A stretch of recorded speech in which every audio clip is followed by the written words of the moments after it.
نحمدہ ونصلی ونسلم علی رسولہ الکریم اما بعد فاعوذ باللہ من الشیطان الرجیم بسم اللہ الرحمن الرحیم قال اللہ تعالی فی کلامہ المجید البرہان الرشید والفرقان الحمید وَإِذِ ابْتَلَىٰ إِبْرَاهِيمَ رَبُّهُ بِكَلِمَاتٍ فَأَتَمَّهُنَّ قَالَ إِنِّي جَاعِلُكَ لِلنَّاسِ إِمَامًا صدق اللہ مولانا العظیم وصدق رسولہ النبی الکریم وَنَحْنُ عَلَىٰ ذَلِكَ مِنَ الشَّاهِدِينَ وَالشَّاكِرِينَ وَالْحَمْدُ لِلَّهِ رَبِّ الْعَالَمِينَ وقال اللہ تعالی فی مقام آخر ان اللہ وملائکتہ یصلون علی النبی یا ایہا الذین آمنوا صلوا علیہ وسلموا تسلیما الصلاۃ والسلام علیک یا سیدی یا رسول اللہ وَعَلَىٰ آلِكَ وَأَصْحَابِكَ يَا خَاتَمَ النَّبِيِّينَ انتہائی معزز و محترم سامعین، ارباب اہل سنت، ادب خردگانی نکاح محبت، قرآن مجید برہان رشید سے سورہ بقرہ کی ایک آیت آپ کے سامنے تلاوت کی گئی ہے۔ ماہ ذی قعدہ جو کہ اسلامی سال کا 11واں مہینہ ہے،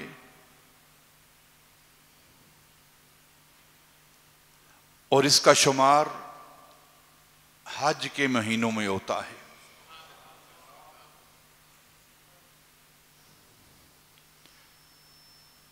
ماہ ذی قعدہ یہ گزر رہا ہے، اور وہ ماہ مبارک جسے ذی الحج کہتے ہیں، جو حج کا مہینہ ہے، جس کے پہلے 10 دنوں اور راتوں کی اللہ رب العزت نے قسم اٹھائی ہے۔ وہ دن آ رہے ہیں، پوری دنیا سے عشاق، حاجی دلوں میں محبت کے جذبات لیے، آنکھوں میں آنسوں کی برسات لیے، لبوں پہ لبیک اللہم لبیک کی آواز لیے،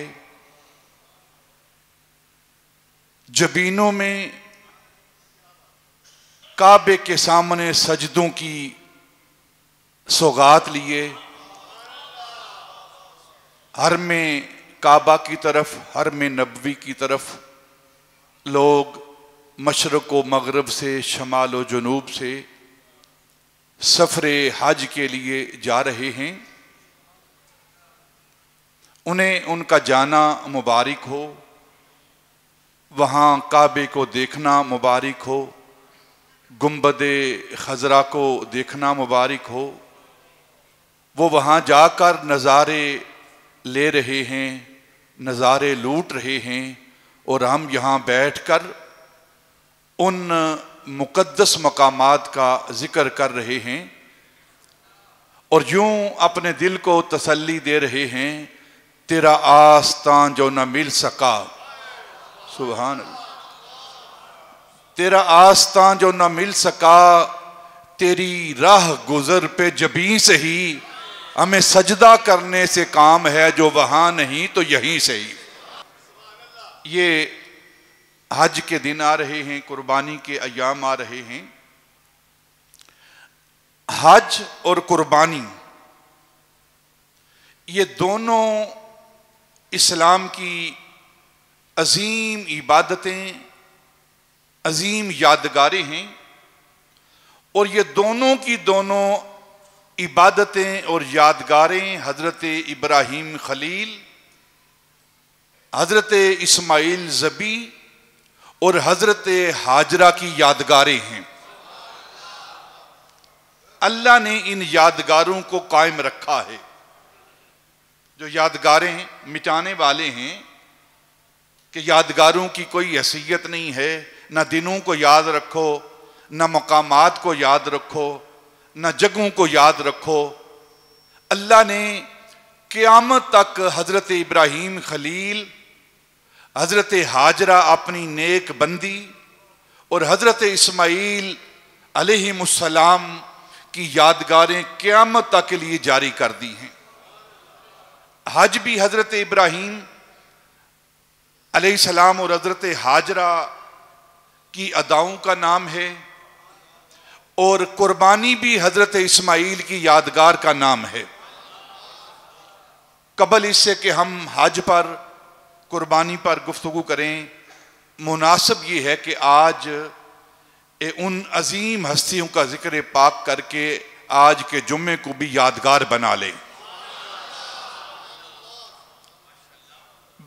انتہائی ابتدائی گفتگو انشاءاللہ آج حضرت ابراہیم خلیل اللہ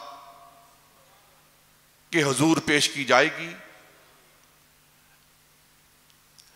اللہ رب العزت نے قرآن پاک کے اندر ارشاد فرمایا، وَإِذِ ابْتَلَىٰ إِبْرَاهِيمَ رَبُّهُ بِكَلِمَاتٍ۔ اللہ فرماتا ہے کہ ہم نے اپنے خلیل، اپنے حبیب، اپنے پیغمبر، اپنے نبی حضرت ابراہیم کا امتحان لیا۔ وَإِذِ ابْتَلَىٰ إِبْرَاهِيمَ رَبُّهُ۔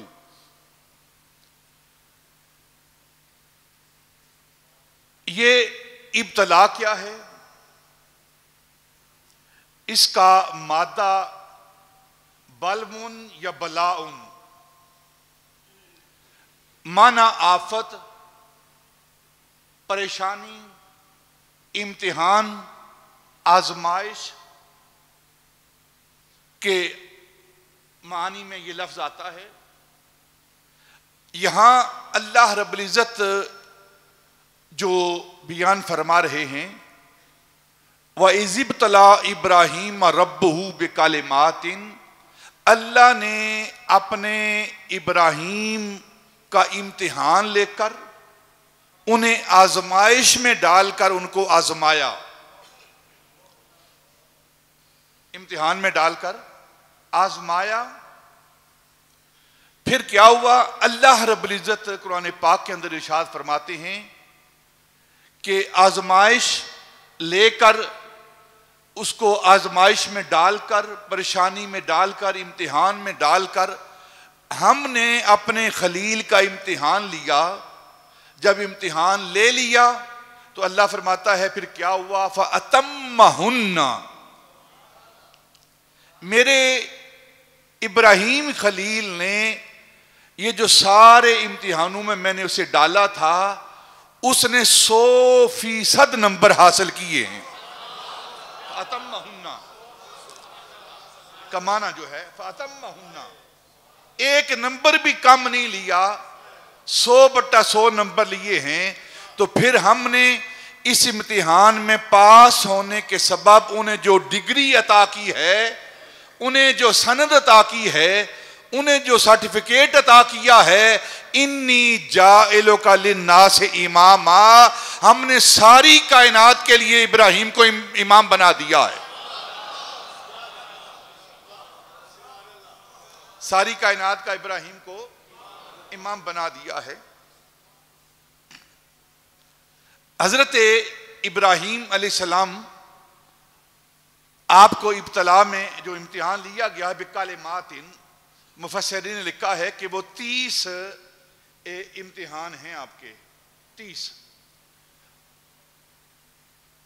10 امتحان سورہ احزاب کے اندر، 10 سورہ مومنین کے اندر، اور 10 امتحان جو ہے وہ ایک دوسری صورت میں اللہ رب العزت نے ان سے یہ 30 امتحان لیے ہیں، اور 30 کے 30 پرچوں کے اندر حضرت ابراہیم علیہ السلام پاس ہوئے ہیں، اور پاس بھی 100/100 نمبر لے کر۔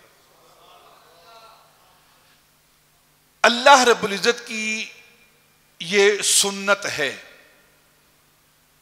سنت سے مراد عادت،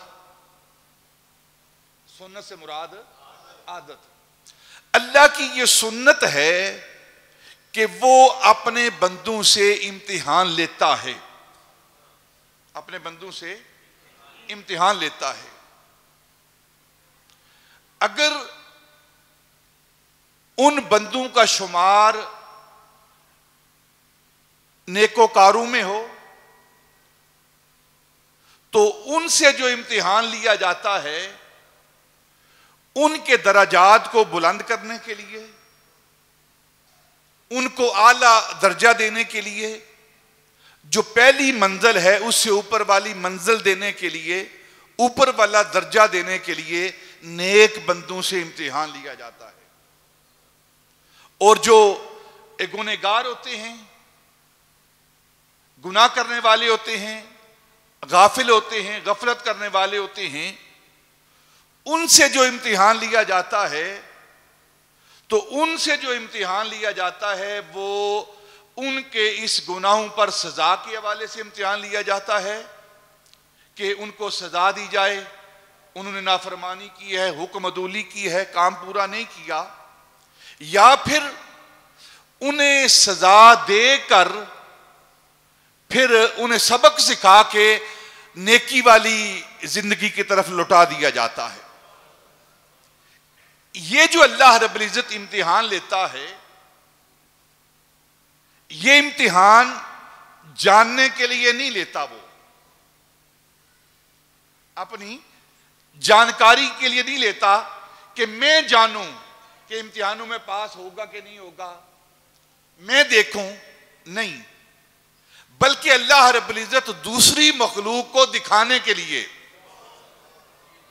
دوسری مخلوق کو دکھانے کے لیے ان کے سامنے جو رتبہ دیا گیا ہے کسی نیک بندے کو، تو ان کو مطمئن کرنے کے لیے کہ میں نے ویسے ہی ان کو مرتبہ نہیں دے دیا، ان کو ویسے ہی منزل نہیں دے دی گی، بلکہ انہوں نے امتحان پاس کیا ہے، اور تم دیکھ لو، میں تو پہلے ہی جانتا تھا کہ ابراہیم امتحان دے گا، پاس ہوگا، لیکن تمہیں سمجھانے کے لیے، تمہیں دکھانے کے لیے میں امتحان لے رہا ہوں، اپنے جاننے کے لیے نہیں، وہ تو پہلے ہی جانتا ہے۔ اللہ رب العزت امتحان لیتا ہے۔ خلق الموت والحیات لیبلوکم ایکم احسن عملا۔ قرآن پاک میں اللہ ارشاد فرماتا ہے کہ اللہ رب العزت آزماتا ہے، آزمائش میں ڈالتا ہے موت اور حیات دے کر، کبھی زندگی دے کر وہ آزماتا ہے اور کبھی موت دے کر آزماتا ہے۔ یہ زندگی اور موت دے کر کیا آزماتا ہے؟ لِيَبْلُوَكُمْ أَيُّكُمْ أَحْسَنُ عَمَلًا، تاکہ میں لوگوں کو دکھاؤں کہ کون سے لوگ ہیں جو نیک کام کرنے والے ہیں۔ دوسرے مقام پر اللہ رب العزت وَلَا نَبْلُوَنَّكُمْ بِشَيْءٍ مِّنَ الْخَوْفِ وَالْجُوعِ وَنَقْصٍ مِّنَ الْأَمْوَالِ وَالْأَنفُسِ وَالثَّمَرَاتِ۔ اللہ رب العزت کبھی مال لے کر، کبھی باغات لے کر، کبھی جان لے کر وہ آزماتا ہے۔ جب انسان اس امتحان میں کامیاب ہو جاتا ہے فَبَشَّرِ الصَّابِرِينَ، اور پھر فرماتا ہے انہوں نے امتحان کے اندر صبر اختیار کیا ہے، صابر بنے ہیں، تو میری طرف سے ان کو بشارت دیجئے صابرین کو۔ اور پھر جب وہ اس مصیبت پر صبر کرتے ہیں قَالُوا إِنَّ لِلَّهِ وَإِنَّا إِلَيْهِ رَاجِعُونَ، اور پھر اس مصیبت پر صبر کرتے ہوئے وہ اللہ کی بارگاہ میں عرض کرتے ہیں یا اللہ جو کچھ بھی تو نے ہمیں دیا تھا یہ تیری طرف سے تھا اور تیری طرف سے ہی واپس لوٹ گیا ہے. اِنَّ لِلَّهِ وَإِنَّا إِلَيْهِ راجعون. تجھ سے ہی یہ سب کچھ تھا اور سب کچھ تیری طرف ہی لوٹ گیا ہے. یا یوں کہہ لیجئے کہ تو نے دیا تھا اور تو نے لے لیا ہے. یہ امتحان ہے. اللہ رب العزت جو امتحان لیتا ہے وہ آزماتا ہے لوگوں کے سامنے اپنے ان محبوب دوستوں، محبوب ولیوں، محبوب پیغمبروں، اپنے رسل کو آزماتا ہے تاکہ لوگوں کے سامنے ان کا کردار، ان کا امتحان آ جائے. اللہ پہلے ہی جانتا ہے کہ جو میں امتحان لے رہا ہوں میرا خلیل ان امتحانوں میں پاس ہو جائے گا، لیکن لوگوں کو دکھانے کے لیے کہ تم بھی دیکھ لو میں جس کا امتحان لیتا ہوں پھر اس کو ڈگری بھی عطا کرتا ہوں، اجر بھی عطا کرتا ہوں. وَإِذِ ابْتَلَىٰ إِبْرَاهِيمَ رَبُّهُ بِكَلِمَاتٍ فَأَتَمَّهُنَّ. ہم نے ابراہیم علیہ السلام کا امتحان لیا، انہوں نے 100%، 100% نمبر حاصل کیے. تو پھر اب ہم نے ان امتحانوں کے بعد انہیں درجہ کیا دیا ہے، انہیں مقام کیا دیا ہے. پہلے وہ ہمارے پیغمبر تھے، ہمارے نبی تھے. اب انہیں ہم نے درجہ جو دیا ہے کیا ہے، انی جاعلک للناس اماما. ہم نے ساری انسانیت کے لیے انہیں امامت کا سرٹیفکیٹ دے دیا ہے. یہ اوپر والا درجہ دیا ہے. اور اللہ رب العزت کی عادت ہے کہ وہ اپنے بندوں سے امتحان لیتا ہے. نبی پاک صلی اللہ علیہ وسلم نے ارشاد فرمایا اشد البلاء الانبیاء ثم الامثل فالامثل. نبی پاک فرماتے ہیں کہ سب سے زیادہ امتحان انبیاء سے لیا جاتا ہے. سب سے زیادہ امتحان اشد البلاء، سب سے بڑا امتحان انبیاء سے لیا جاتا ہے. پھر درجہ بدرجہ ان کے جو نیچے لوگ ہیں ان سے امتحان لیا جاتا ہے، آزمایا جاتا ہے. کبھی انبیاء کو تکالیف دے کر، طرح طرح کی پریشانیاں دے کر اللہ رب العزت اپنے نبیوں سے امتحان لیتا ہے. لوگ انہیں ستاتے ہیں، لوگ ان کو تکالیف دیتے ہیں، اور پھر اللہ رب العزت لوگوں کی اس تکلیف کی وجہ سے یا اپنی طرف سے امتحان کی وجہ سے ان کے درجات کو اور بھی بلند کرتا ہے، اپنا قرب اور بھی عطا فرماتا ہے. دیکھیں نبی پاک صلی اللہ علیہ وسلم فرمایا ما نبی اوذی قط کما اوذیت. کوئی نبی ایسا نہیں جس کو تکلیف نہ دی گئی ہو، لیکن سارے نبیوں سے زیادہ جس نبی کو تکلیف دی گئی ہے نبی پاک فرماتے ہیں وہ مجھ محمد کی ذات ہے. ما اوذی نبی قط کما اوذیت. کسی نبی کو اتنی تکلیف نہیں دی گئی جتنی مجھے تکالیف دی گئی ہیں. آپ صلی اللہ علیہ وسلم کو کتنی تکالیف دی گئی ہیں. آپ اگر آپ کی مکی زندگی کا مطالعہ کریں تو ساری 13 سالہ مکی زندگی تکالیف سے بھری ہوئی ہے. کبھی پاگل کہا جا رہا ہے معاذ اللہ، کبھی مجنون کہا جا رہا ہے، کبھی شاعر کہا جا رہا ہے، کبھی ابتر کہا جا رہا ہے، کبھی راستوں کے اندر کانٹے بچھائے جا رہے ہیں، کبھی آپ کے اصحاب کو تکلیف دی جا رہی ہے، کبھی آپ کی صحابیات کے جسموں کو چیرا جا رہا ہے، کبھی طائف کی وادی کے اندر آپ کے جسم کو لولہان کیا جا رہا ہے، پتھر مارے جا رہے ہیں، اور پھر اتنا خون آپ کے جسم پاک سے نکلتا ہے کہ آپ نماز کے لیے تیاری کرتے ہیں تو آپ کے پاؤں کے اندر جمع ہوا خون نالین اتارنے میں وہ مشکل پیش کرتا ہے. اس طرح کی تکالیف نبی پاک صلی اللہ علیہ وسلم کو دی گئی ہیں. اور جتنی بھی تکالیف نبی پاک صلی اللہ علیہ وسلم کو دی گئی ہیں اللہ نے ان آزمائشوں کے بعد آپ کو سب سے بڑا درجہ، وہ درجہ کیا ہے، آپ امام الانبیاء بنائے گئے ہیں. امام الانبیاء بنائے گئے ہیں. حضرت ابراہیم خلیل اللہ کو جو امامت کا درجہ ملا ہے، انی جاعلک للناس اماما، ابراہیم علیہ السلام کو امتحانوں میں ڈال کر انسانیت کا، انسانوں کا امام بنایا گیا ہے، اور انبیاء جو ہوتے ہیں یہ انسانوں میں اعلیٰ درجہ رکھنے والے ہوتے ہیں۔ عام انسانوں کی طرح یہ انسان نہیں ہوتے، کوئی بندہ کہے کہ عام بشروں کی طرح یہ بشر ہیں، نا، یہ بشروں میں اعلیٰ بشری نمونے ہوتے ہیں۔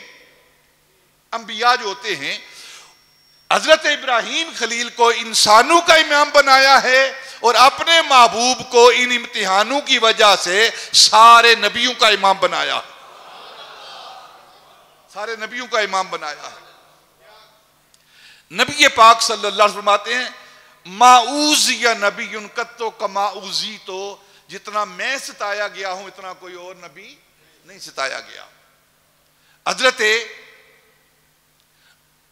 ایوب علیہ السلام کے بارے میں آپ دیکھیں، پڑھیں، حضرت آدم علیہ السلام کو زمین پر بھیج کر امتحان لیا گیا، وہ امتحان تھا ایک۔ پھر حضرت ایوب علیہ السلام اللہ کے نبی ہیں، صبر ایوب زبان زد عام ہے، جس طرح حسن یوسف، حضرت یوسف علیہ السلام کا حسن زبان زد عام ہے نا، اسی طرح حضرت ایوب علیہ السلام کا صبر جو ہے وہ زبان زد عام ہے۔ اللہ رب العزت جب امتحان لیتا ہے اپنے نیک بندوں سے تو پھر ان کے درجات کو بلند کرتا ہے۔ جو نیک لوگ جو ہوتے ہیں، اللہ کے ولی ہوتے ہیں، صالحین ہوتے ہیں، ان پر اگر کوئی مصیبت آتی ہے، پریشانی آتی ہے، ان کو کوئی تکلیف پہنچتی ہے، تو اس تکلیف کے بدلے میں اللہ رب العزت ان کے درجات کو بلند کرتا ہے۔ جو گنہگار ہوتے ہیں ان پر جو تکلیف آتی ہے ان کے گناہوں کی وجہ سے آتی ہے، وہ تکلیف گناہوں کا کفارہ بھی ہو سکتا ہے، سزا بھی ہو سکتی ہے، لیکن نیک بندوں پر جو تکلیف آتی ہے وہ ان کا امتحان ہوتا ہے، تو اس امتحان کے پاس کرنے پر انہیں اعلیٰ درجہ دیا جاتا ہے، اعلیٰ درجہ دیا جاتا ہے۔ امتحان پاس کرنے پر اللہ رب العزت انہیں اور بھی قرب عطا فرماتا ہے۔ حضرت ایوب علیہ السلام کی ایک مثال آپ کے سامنے رکھتے ہیں تاکہ مسئلہ سمجھ آئے۔ آپ بیمار ہوئے، اور کتنے بیمار ہوئے، کچھ لوگ لا علمی اور جہالت کی وجہ سے یہ بات کرتے ہیں، تاریخ کے اندر لکھ دیتے ہیں کہ معاذ اللہ حضرت ایوب علیہ السلام کے جسم میں کیڑے پڑ گئے تھے۔ یہ جہالت پر مبنی بات ہے، یہ جہالت پر مبنی بات ہے۔ اللہ رب العزت اپنے نبیوں کو کبھی بھی عیب دار نہیں کرتا، کبھی بھی عیب دار نہیں کرتا، کیونکہ اس کے محبوب ہیں۔ یہ عام بندہ، جو عام بندہ ہے نا، جس کے اندر تھوڑی سی بھی بات ہے محبت کی، وہ عیب والے سے محبت نہیں کرتا، اس کو اپنا محبوب نہیں بناتا۔ تو اللہ رب العزت جسم میں کیڑے نہیں پڑے، کوئی معاملہ نہیں ہے۔ یہ جہالت کی بات ہے، جو بات کرتے ہیں نا یا لکھتے ہیں اپنی کتابوں کے اندر، یہ جہالت کی بات ہے۔ اللہ رب العزت نے بیماری انہیں عطا کی تھی، بیمار ہوئے تھے، کتنے بیمار ہوئے تھے، کتنے بیمار ہوئے تھے۔ آپ اپنے ذہن کے اندر جو بیماری کی حد ہے نا وہ تصور میں لے آئیں، اس سے بھی زیادہ آپ بیمار ہوئے ہیں، اور پھر اللہ رب العزت نے کرم فرمایا، ان کی اس بیماری کو صحت میں بدل دیا۔ جب صحت ہو گئی، شفا مل گئی، تو اب بات سننے والی ہے، سمجھنے والی ہے۔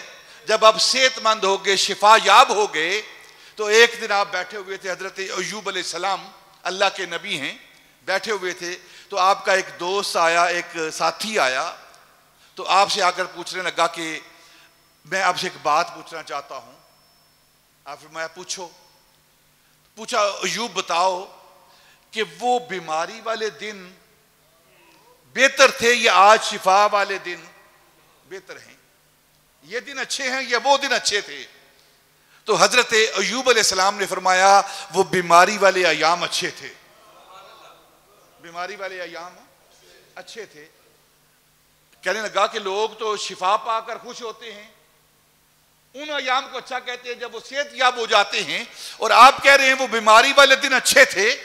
تو فرمانے لگے تمہیں کیا پتا, وہ آزمائش کے دن تھے, وہ امتحان کے دن تھے, لیکن امتحان دیتے دیتے مجھ پر کتنا کرم ہوتا تھا, کتنا فضل ہوتا تھا. جو میرا رب مجھ سے امتحان لے رہا تھا وہ روزانہ صبح بھی اور شام بھی آ کر مجھ سے پوچھتا, میرے ایوب بتا اب تیرا کیا حال ہے. سبحان اللہ.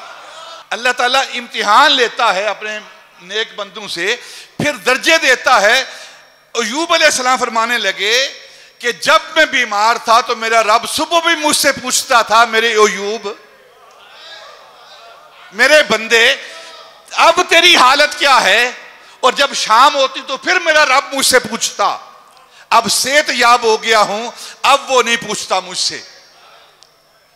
تو اللہ جب اپنے بندوں سے امتحان لیتا ہے تو ان کے درجات کو بلند کرنے کے لیے, ان کو اپنا مزید قرب دینے کے لیے وہ امتحان لیتا ہے. اور جب اس کے بندے امتحان میں کامیاب ہو جاتے ہیں تو پھر اللہ رب العزت انہیں اپنا اور بھی قرب عطا فرماتا ہے, اور بھی قرب عطا فرماتا ہے. اب یہاں ایک عقیدے کا مسئلہ سماعت کر لیں. کچھ لوگوں کا نظریہ بس انبیاء اور اولیاء کی مخالفت کرنا ہے, اولیاء کی انبیاء کی مخالفت کرنا ہے. ہر ایسی بات کرنی جو ان کی شان کے اندر نقص پیدا کرے.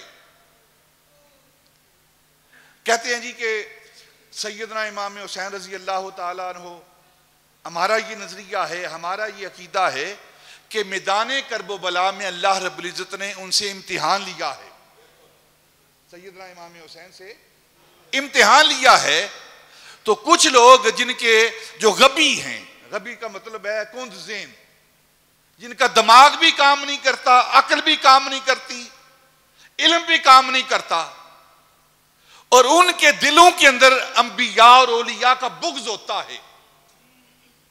وہ کہتے ہیں کہ اگر حضرت مولا علی رضی اللہ تعالیٰ عنہ مشکل کشا ہوتے, نبی پاک صلی اللہ علیہ وسلم مشکل کشا ہوتے, تو میدان کرب و بلا میں اپنے نواسے اور اپنے بیٹے کی وہ مدد کرتے, ان کو بچا لیتے, وہاں کربلا میں آ جاتے. لہٰذا امام حسین شہید ہوئے ہیں, تکالیف پہنچی ہیں, تو نہ مولا علی مشکل کشا ہیں اور نہ ہی نبی پاک صلی اللہ علیہ وسلم مشکل کشا ہیں. یہ نتیجہ نکالا جا رہا ہے. نیگیٹو سوچ ہے, انہیں بنیاد کا پتہ ہی نہیں کہ اللہ رب العزت جب امتحان لیتا ہے نیک بندوں سے تو ان کو کتنے درجات ملتے ہیں, کتنے مرتبے ملتے ہیں. لیکن نیگیٹو سوچ ہے نا, ذہن کے اندر توڑی بری ہوئی ہے, محبت کوئی نہیں دل کے اندر, بغض ہی بغض ہے. تو اس لحاظ سے اس طرح کی باتیں کی جاتی ہیں کہ نہ کوئی نبی مشکل کشا ہے, نہ کوئی ولی مشکل کشا ہے, بس اللہ ہی مشکل کشا ہے. یہ ہے بنیاد عقیدہ توحید کی. اللہ وہ ہے جو صرف مشکل کشا ہے, اللہ وہ ہے جو صرف مشکل کشا ہے. اللہ وہ نہیں جو صرف مشکل کشا ہے, اللہ وہ ہے جو مشکلیں بھی پیدا کرتا ہے اور مشکلوں کو حل کرنے کے لیے اپنے بندے بھی پیدا کرتا ہے. مشکلیں بھی پیدا کرتا ہے اور مشکلوں کو حل کرنے کے لیے اپنے بندے بھی پیدا کرتا ہے. علی مشکل کشا نہیں, اگر مشکل کشا آتے تو کربلا میں آتے, اپنے بیٹے کو بچاتے. نبی پاک مشکل کشا نہیں, اگر مشکل کشا ہوتے تو اپنے نواسے کو کربلا میں آ کر بچاتے. ہم کہتے چلو کوئی بات نہیں, تھوڑی دیر کے لیے نیچے آتے ہیں. آپ کے ذہن کے مطابق, آپ کے عقیدے کے مطابق اللہ مشکل کشا ہے کہ نہیں؟ ان کا عقیدہ یہ ہے کہ اللہ مشکل کشا ہے. جب اللہ مشکل کشا ہے تو پھر وہ کربلا کے اندر کیوں نہیں آیا؟ چلو نبی پاک مولا علی تو مشکل کشا نہیں ہے نا. تو کیا اللہ رب العزت یہ چاہتے تھے کہ حسین کا قتل ہو یزید کے ہاتھ سے؟ معاذ اللہ کو یزید کی حمایت کر رہا تھا اللہ؟ نہیں. تو پھر وہ کیوں نہیں آیا؟ سمجھنے والی بات ہے کہ اللہ بھی وہی چاہتا تھا جو نبی پاک چاہتے تھے، اور نبی پاک اور علی بھی وہی چاہتے تھے جو اللہ چاہتا تھا. یہ مسئلہ سمجھنے والا ہے. جب تک دلوں کے اندر نبی پاک کا بغض ہوگا، جس سینے میں نبی پاک کا بغض ہے وہاں ایمان نہیں ٹھہر سکتا. اور ہمارے علماء نے لکھا ہے کہ جو نبی پاک صلی اللہ علیہ وسلم کی حیات کا قائل نہیں، آپ کی حیات کا منکر ہے، اس کے سینے میں ایمان نہیں ٹھہر سکتا. ایمان تب ٹھہرے گا جب وہ دل کے اندر نبی پاک کو زندہ مانے گا.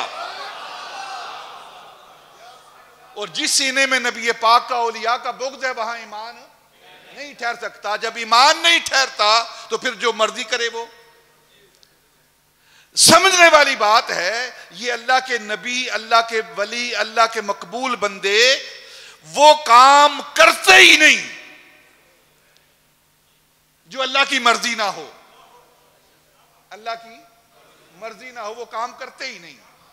کام وہی کرتے ہیں جو اللہ کی مرضی ہوتی ہے. اللہ کی جو مرضی ہوتی ہے یہ اس کی مرضی کے تابع ہوتے ہیں. تمام ولی، تمام نبی اللہ کی مرضی کے تابع ہوتے ہیں. فرق کیا ہے ہم میں اور ان لوگوں میں جو اللہ کے ولی ہیں، جو اللہ کے نبی ہیں؟ ہم اللہ کی مرضی کو نہیں جان سکتے. اللہ کی مرضی کو نہیں جان سکتے کیونکہ عام لوگ ہیں ہم. لیکن یہ اللہ کے قرب میں رہنے والے ہوتے ہیں، اللہ کے قریبی ہوتے ہیں، اس کے دوست ہوتے ہیں، تو یہ جانتے ہیں کہ اللہ کی مرضی کیا ہے، بس اس کے مطابق عمل کرتے ہیں. اس کی مرضی کے مطابق چلتے ہیں کیونکہ انہیں پتا ہوتا ہے کہ اللہ کی یہ مرضی ہے. جو اس کی مرضی ہوتی ہے وہ. اس پر ایک بات کر دیتا ہوں. حضرت شاہ دولہ گجراتی، نام سنا ہے نا آپ نے؟ گجرات کے اندر جو دریا چلتا ہے وہاں، کون سا دریا ہے وہ؟ دریا جناب بھر گیا، سیلاب آیا. اب پورے کے پورا شہر ڈوبنے کے قریب آ گیا. بند تھوڑا تھوڑا ٹوٹ رہا تھا جو شہر کی طرف تھا.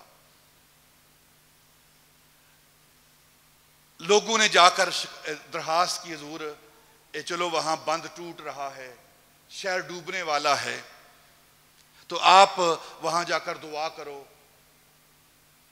تاکہ شہر بچ جائے، وہاں پانی نہ آئے.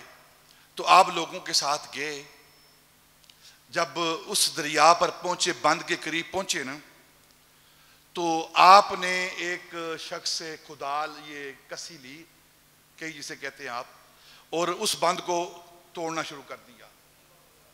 لوگوں نے کہا کہ حضور ہم تو آپ کو اس لیے لے کر آئے ہیں کہ آپ دعا کریں یہ پانی شہر کے اندر نہ آئے، لوگ ہلاک نہ ہوں، سیلاب نہ آئے شہر کے اندر، اور آپ اس بند کو توڑ رہے ہیں. تو آپ نے فرمایا جدھر مولا ادھر شاہ دولا.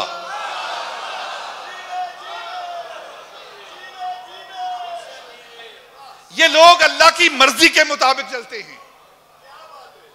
انہیں غلط دماغ کے اندر نہ اصل میں نہ علم ہے، نہ عقل ہے، نہ شعور ہے.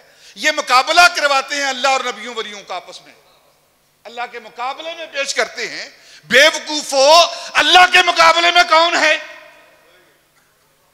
وہ اللہ ہے، یہ اس کے بندے ہیں. نبی ہوں، رسول ہوں، پیغمبر ہوں، ولی ہوں، وہ اللہ ہے، یہ اس کے بندے ہیں. وہ اللہ ہے، یہ ولی اللہ ہیں. وہ اللہ ہے، یہ نبی اللہ ہیں. اللہ اللہ ہے، یہ نبی اللہ ہیں. یہ اللہ نہیں ہے، اللہ کے حبیب ہیں، اللہ کے خلیل ہیں.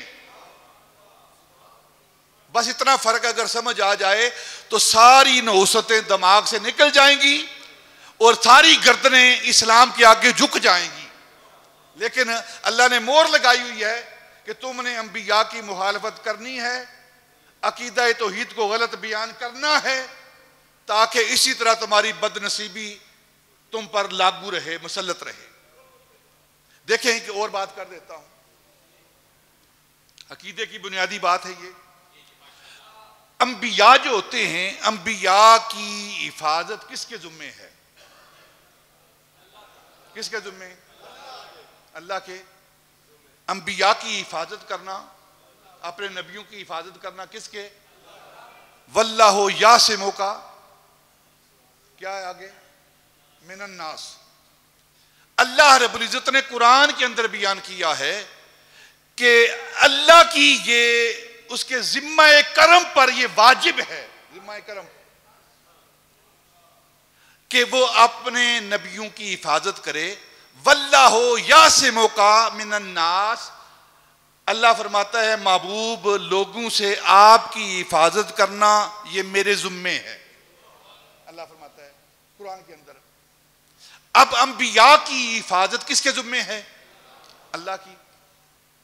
اور قرآن کہتا ہے کہ انبیاء کو اس کی امتوں نے بغیر حق کے قتل کیا ہے, نہ حق انہیں قتل کیا ہے, آرے کے ساتھ چیرا گیا ہے. یقتلون الانبیاء بغیر حق, نہ حق انبیاء کو ان کی قوموں نے قتل کیا ہے. تو اب ذمہ داری اللہ کی تھی, ذمہ داری اللہ کی تھی کہ اپنے نبیوں کی حفاظت کرتا, ان کی مشکل کشائی کرتا, لیکن قوموں نے ان انبیاء کو قتل کیا ہے. تو کیا کہیں گے اللہ مشکل کشا نہیں رہا؟ نہیں, جو اس کی مرضی تھی کہ میرے فلاں محبوب کو, فلاں نبی کو یہ تکلیف پہنچے اور اس کے بدلے میں اسے یہ درجہ دوں گا, اس کے مطابق اس نے فیصلہ کر دیا.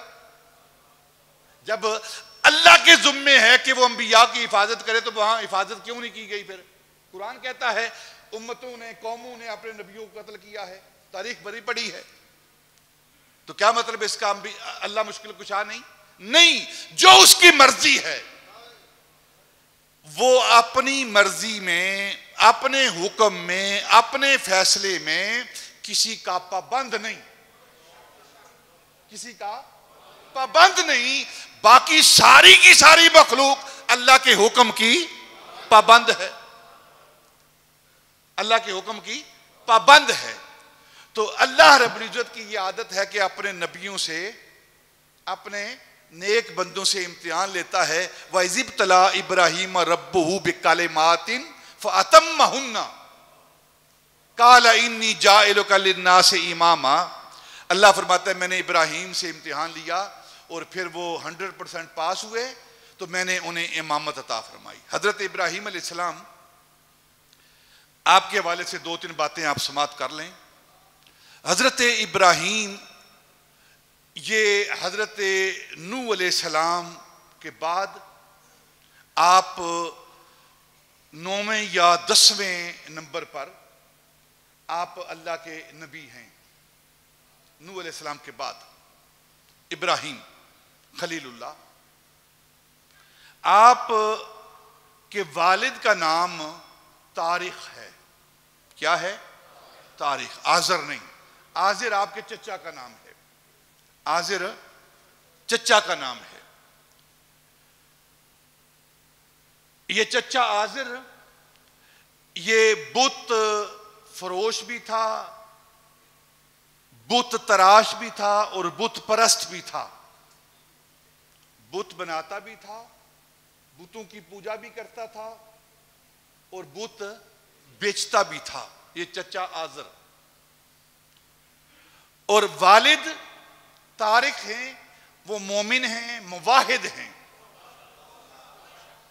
وہ مومن اور مواحد ہیں.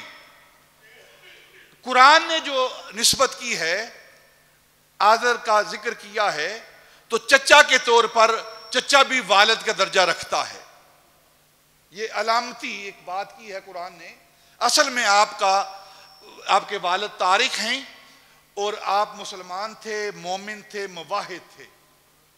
ایک یہاں بات کر دیتا ہوں، نبی پاک صلی اللہ علیہ وسلم نے فرمایا کہ میں پاک صلبوں سے، پاک پشتوں سے، پاک ریموں میں منتقل ہوتا رہا ہوں۔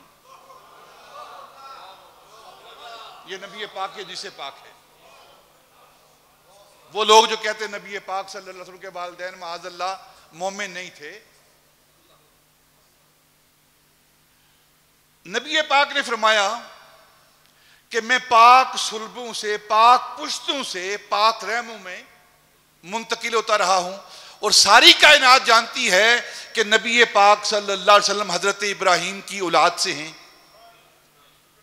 آپ کی صلب سے ہیں، اور آدم علیہ السلام سے لے کر حضرت ابراہیم علیہ السلام تک، اور حضرت ابراہیم سے لے کر پھر آگے نبی پاک صلی اللہ علیہ وسلم تک جتنی بھی صلبیں اور پشتیں اور رحم استعمال ہوئے ہیں نبی پاک صلی اللہ علیہ وسلم کو اس کائنات میں لانے کے لیے، وہ سارے کے سارے پاک طیب ہیں۔ تو جب وہ پاک اور طیب ہیں تو لا محالہ حضرت ابراہیم کے والد بھی پاک اور ان کی والدہ بھی پاک ہیں، پاک ہیں۔ ایک بات، آپ کی پیدائش حضرت ابراہیم علیہ السلام کی یہ شام کے اندر اور مقام ہے، وہاں آپ کی پیدائش ہوئی ہے۔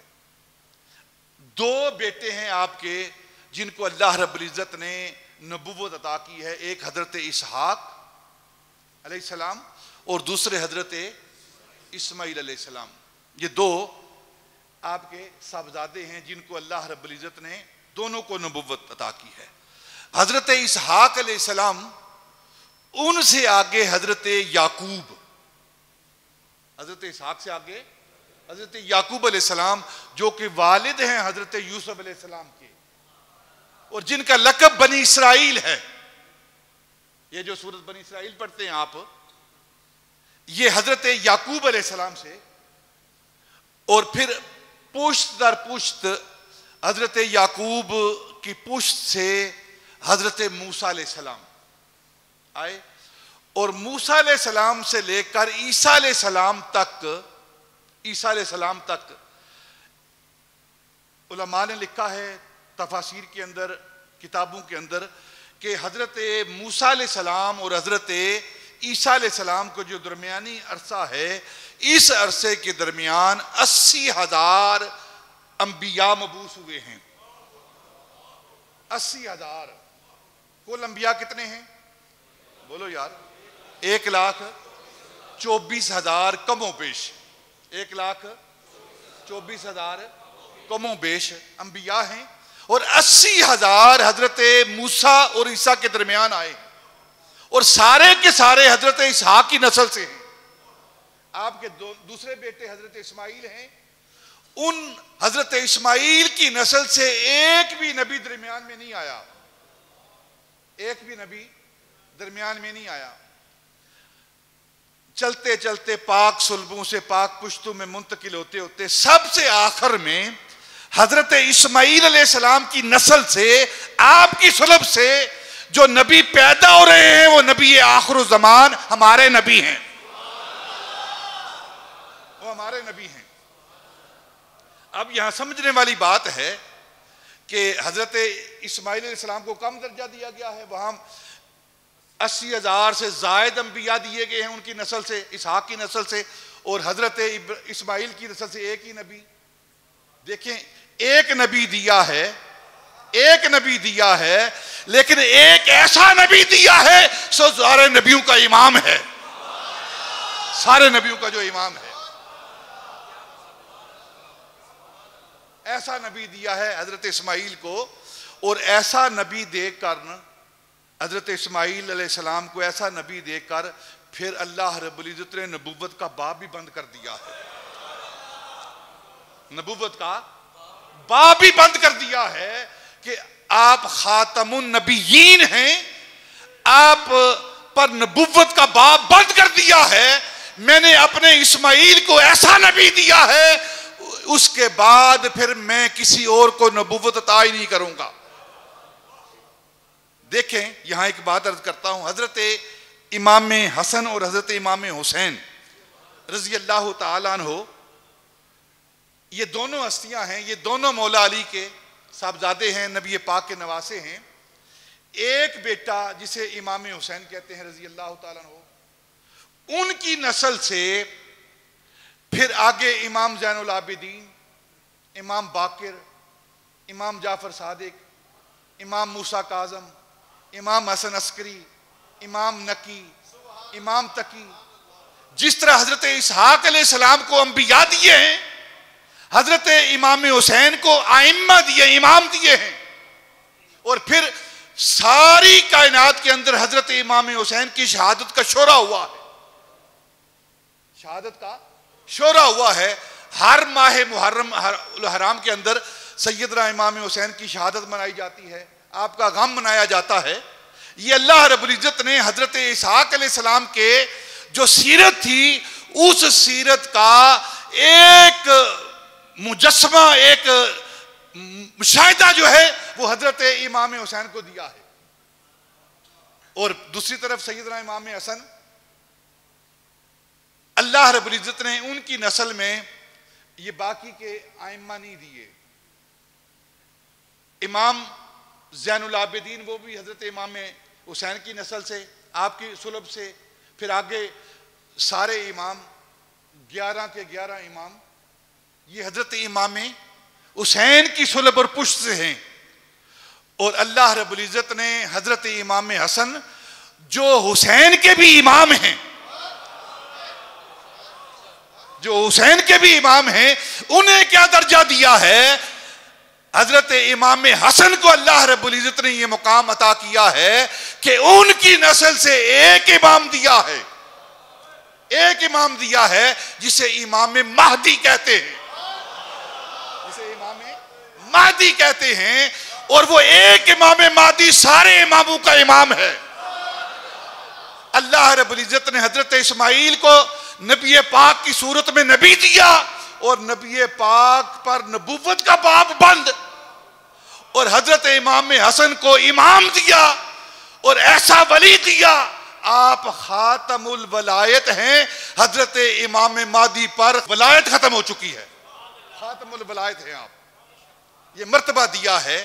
حضرت ابراہیم علیہ السلام کے 2 بیٹے، ایک حضرت اسحاق اور دوسرے حضرت اسماعیل علیہ السلام۔ حضرت ابراہیم علیہ السلام، آپ کے مرتبہ اور مقام کو جاننے کے لیے یہ بات جاننی چاہیے کہ آپ جد الانبیاء ہیں، ابو الانبیاء ہیں، اور چاروں رسول یہ حضرت ابراہیم کی پشت سے ہیں۔ حضرت داؤد علیہ السلام صاحب زبور، وہ بھی آپ کی پشت سے۔ حضرت موسیٰ علیہ السلام صاحب تورات، وہ بھی آپ کی پشت سے۔ حضرت عیسیٰ روح اللہ صاحب انجیل، وہ بھی آپ کی پشت سے۔ اور پھر صاحب قرآن ہمارے آقا مولا تاجدار مدینہ صلی اللہ علیہ وسلم کی ذات بھی آپ کی پشت سے۔ اتنا بڑا مرتبہ اور مقام دیا ہے اللہ رب العزت نے اپنے اس خلیل کو، حضرت ابراہیم کو۔ 4 اولو العزم رسول سارے کے سارے حضرت ابراہیم کی پشت سے ہیں، یعنی سارے صاحب کتاب جو رسول ہیں اور صاحب صحائف رسول ہیں، وہ سارے کے سارے حضرت ابراہیم کی اولاد سے ہیں۔ حضرت ابراہیم علیہ السلام آپ شام میں پیدا ہوئے، اور شام سے آپ نے ہجرت کی ہے فلسطین میں، اور نبی پاک صلی اللہ علیہ وسلم کے دادا حضرت عبد المطلب، انہوں نے بھی ہجرت کی ہے فلسطین، غزہ کے اندر۔ یہ مسلمانوں کے لیے فلسطین اہم کیوں ہے؟ فلسطین اہم کیوں ہے؟ اور یہ سارے ڈرامے کر کے، جنگوں کے ڈرامے کر کے، طرح طرح کے، اور ٹرمپ کا جو یہاں عرب کے اندر آنا، یہ سارا اسی کا پیش خیمہ ہے، تاکہ کسی طریقے سے یہ یروشلم، یہ فلسطین مسلمانوں سے چھین کر یہ یہودیوں کو دے دیا جائے۔ تمام کے تمام انبیاء کی اگر تاریخ پڑھیں، حضرت ابراہیم علیہ السلام شام میں پیدا ہوئے، ہجرت کر کے فلسطین میں چلے گئے۔ یہ حضرت سلیمان کا ملک ہے، یہ حضرت داؤد کا ملک ہے، یہ حضرت لوط کا ملک ہے فلسطین، یہ حضرت موسیٰ کا ملک ہے، یہ حضرت یحییٰ کا ملک ہے۔ یہ ملک فلسطین جسے آپ کہتے ہیں، یہ حضرت عیسیٰ کا ملک ہے، اور یہ وہ ملک ہے، اس ملک کے اندر ایک شہر ہے، اس شہر کے اندر ایک مسجد ہے، اس مسجد سے ہمارے آقا مولا تاجدار مدینہ رجب کی 27ویں رات کو معراج پر تشریف لے گئے ہیں، جسے مسجد اقصیٰ کہتے ہیں۔ یہ وہ ملک ہے مسجد اقصیٰ۔ اور آپ اگر تاریخ تھوڑی جانیں، 27 رجب کو نبی پاک صلی اللہ علیہ وسلم مسجد اقصیٰ سے معراج پر تشریف لے گئے، اور 27 رجب جمعے کے دن ہی سلطان صلاح الدین ایوبی نے اس فلسطین کو فتح کیا تھا۔ مسجد اقصیٰ پر جو اس ملک کو فتح کیا تھا سلطان صلاح الدین ایوبی نے، وہ بھی 27ویں رجب تھی اور جمعے کا دن تھا اور صبح کا وقت تھا۔ یہ صبح کا وقت بڑا والعادیاتی ضبحًا فالموریاتی فالمغیراتی صبحًا فالمغیراتی صبحًا۔ ان کی عادت کیا ہے؟ یہ صبح کے وقت حملے کرتے ہیں، اور جو صبح کے وقت حملہ ہوتا ہے اللہ اس حملے میں کامیابیاں رکھ دیتا ہے۔ ہمارے حافظ صاحب نے ہمارے سید صاحب نے، ہمارے سپہ سالار نے اسی لیے صبح کو حملہ کیا تھا، کیونکہ قرآن کے حافظ ہیں نا، وہ انہیں پتہ ہے اللہ کیا کہہ رہا ہے، فالمغیرات صبحًا۔ اور صلاح الدین ایوبی نے بھی بیت المقدس کو فتح کرنے کے لیے جمعے کا دن اور صبح کا وقت اللہ نے فتح دے دی۔ اور یہاں ایک بات کر دوں، صلاح الدین ایوبی کی جو فوج تھی وہ کیا تھی؟ کون تھے لوگ؟ وہ کون لوگ تھے؟ آپ کی فوج کے آدھے فوجی وہ سیدنا غوث پاک کے مرید تھے۔ پڑھیں تاریخ پڑھیں، سیدنا غوث پاک کے مرید اور آپ کے مدرسے میں پڑھنے والے طلباء تھے، صلاح الدین ایوبی کے فوجی، اور آدھے فوجی حضرت امام غزالی کے شاگرد تھے۔ جب کمانڈر کو ایسی فوج مل جائے تو پھر فتح کیوں نہیں ہوتی؟ حضرت ابراہیم علیہ السلام آپ خلیل ہیں، نبی پاک صلی اللہ علیہ وسلم معراج پر تشریف لے گئے تو بیت المعمور پر پہنچ کرنا نبی پاک صلی اللہ علیہ وسلم معراج کی رات جب جا رہے تھے تو دیکھا بیت المعمور کے ساتھ، یہ بیت المعمور کیا ہے؟ یہ فرشتوں کا کعبہ کہہ لیں، فرشتوں کی عبادت گاہ کہہ لیں، اور اللہ رب العزت نے فرشتوں کو حکم دیا کہ تم اپنی عبادت کے لیے گھر بناؤ، کعبہ بناؤ، جس کی طرف منہ کر کے آپ نے نماز پڑھنی ہے۔ اور علماء نے لکھا ہے یہ جو کعبہ زمین کے اوپر بنا ہوا ہے نا، بیت المعمور سے اگر اوپر سے پتھر پھینکا جائے نا، اوپر سے کوئی چیز پھینکی جائے تو وہ سیدھی آ کر کعبے کے چھت پر گرے گی، کعبے کی چھت پر گرے گی۔ یعنی عین بیت المعمور کے نیچے کعبہ ہے، اوپر فرشتوں کا کعبہ اور نیچے انسانیت کا کعبہ۔ اب نبی پاک فرماتے ہیں کہ میں نے بیت المعمور کے ساتھ دیکھا کہ اس کے ساتھ ایک نورانی ہیولہ، نوری چادر تانے، نور سے معمور ایک شخص ٹیک لگا کر بیٹھا ہوا ہے۔ تو میں نے جبریل سے پوچھا جبریل یہ کون ہیں؟ سراپا نور،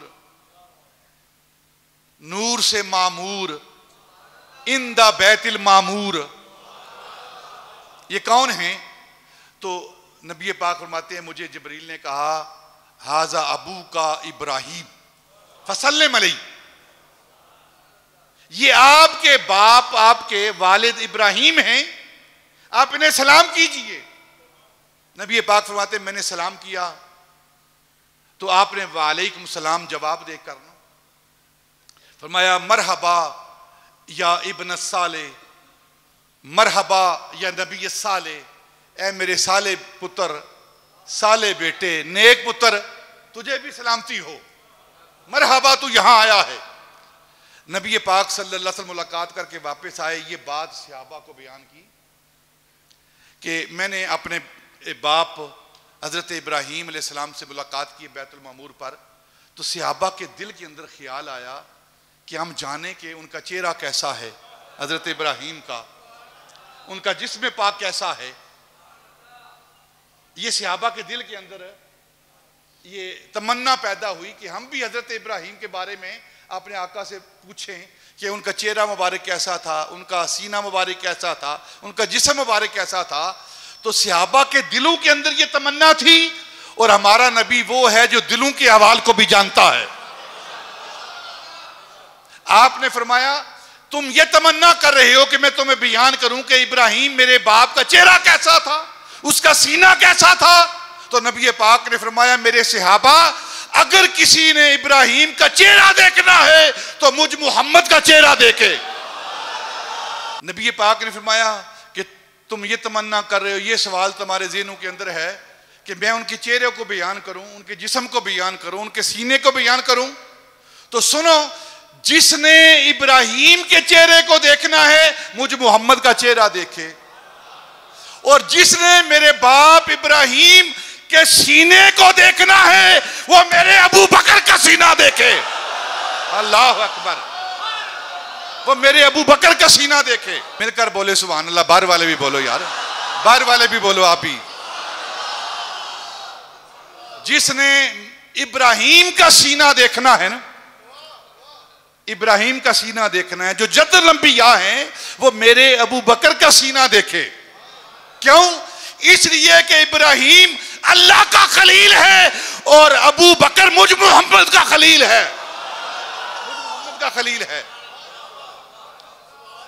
اور روایات میں آتا ہے، آخری بات کرتا ہوں، کہ کل میدان حشر ہوگا، قیامت کا منظر ہوگا، اللہ رب العزت حکم فرمائے گا کہ ساری کائنات کو جمع کرو میدان حشر میں، پھر درجہ بدرجہ ان کو کھڑا کیا جائے گا، بٹھایا جائے گا۔ احادیث کی کتابوں کے اندر یہ روایات موجود ہیں۔ اور سب سے آگے نا، سب سے آگے اللہ رب العزت کے حکم پر کرسیاں لگائی جائیں گی، کرسیاں لگائی جائیں گی، اور وہ کرسیاں جن کو دیکھ کر آنکھیں چدھا جائیں گی، جن کے انوار انسان کی عقلیں جو ہیں وہ جواب دے دیے گی، ان کی شان و شوکت، ان کرسیوں پر اللہ رب العزت اپنے نبیوں کو بٹھائے گا، نبیوں کو بٹھائے گا۔ پھر ان کے پیچھے شہداء، صالحین، ان کی کرسیاں ہوں گی، پھر آگے اس کے پیچھے عوام ہوگی۔ جب سارے بیٹھ جائیں گے تو اللہ رب العزت فرشتوں کو حکم دے گا ایک کرسی سٹیج پر رکھی جائے، سٹیج پر ایک کرسی رکھی جائے دائیں جانب، اور وہ کرسی اس کی شان کیا ہوگی؟ جب عام کرسیاں سمجھ نہیں آ رہی تو جو سٹیج پر کرسی رکھی جائے گی اس کی سمجھ کیسے آئے گی؟ اللہ فرمائے گا ایک کرسی دائیں جانب سٹیج پر رکھی جائے، جب کرسی رکھ دی جائے گی تو اللہ فرمائے گا کہاں ہیں میرے محبوب، تاجدار مدینہ کہاں ہیں، میرا محبوب محمد کہاں ہیں؟ انہیں شان و شوکت کے ساتھ سٹیج پر لایا جائے، آپ کو ان کی شان کے مطابق، ان کی شان کے مطابق سٹیج پر لایا جائے گا، اس کرسی پر بٹھایا جائے گا۔ پھر اللہ فرمائے گا فرشتوں سے ایک کرسی اور لاؤ، ایک کرسی اور لاؤ، وہ کرسی لائی جائے گی، اور اسی سٹیج کے دائیں جانب وہ کرسی رکھی جائے گی اور اللہ فرمائے گا میرا ابراہیم خلیل کہاں ہے، ان کو لایا جائے، ان کی شان کے مطابق انہیں بھی سٹیج پر لایا جائے، آپ کو سٹیج پر لایا جائے گا، اور پھر اللہ حکم دے گا کہ ان دونوں کرسیوں کے درمیان ایک اور کرسی رکھی جائے۔ نقشبندیوں سنیو، سنو اپنے پیر کی شان سنو، ابو بکر کی شان سنو۔ ایک کرسی بچھائی گئی ہے، نبی پاک کو بٹھایا گیا، حبیب اللہ کو بٹھایا گیا، دوسری کرسی لائی گئی، اس پر خلیل اللہ کو بٹھایا گیا، اور فرشتوں کو حکم ہوگا تیسری کرسی لائی جائے، اور ان دونوں کے درمیان تیسری کرسی رکھی جائے، اور جب تیسری کرسی رکھی جائے گی تو اللہ فرمائے گا آواز دو این ابو بکر، ابو بکر کہاں ہیں؟ پھر ان کو ان کی شان کے مطابق ان دونوں کے درمیان بٹھایا جائے گا، دونوں کے درمیان بٹھایا جائے گا۔ جو درمیان میں بیٹھنے والی ہستی ہے اسے ابو بکر صدیق کہتے ہیں۔ اور حضرت ابراہیم یہ اللہ کے خلیل ہیں، اور حضرت ابو بکر یہ نبی پاک کے خلیل ہیں۔ اور خلیل کسے کہتے ہیں؟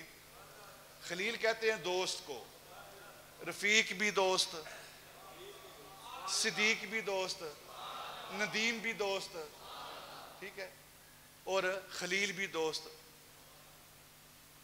70 سے زائد لفظ ہیں، 70 سے زائد لفظ ہیں عربی کے اندر دوست کے لیے،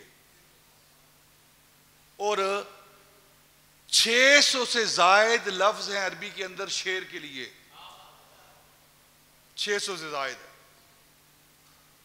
70 سے زائد یہ لفظ عربی کے اندر دوست کے لیے، اور ان لفظوں میں سے ایک لفظ ہے خلیل، ایک لفظ ہے خلیل۔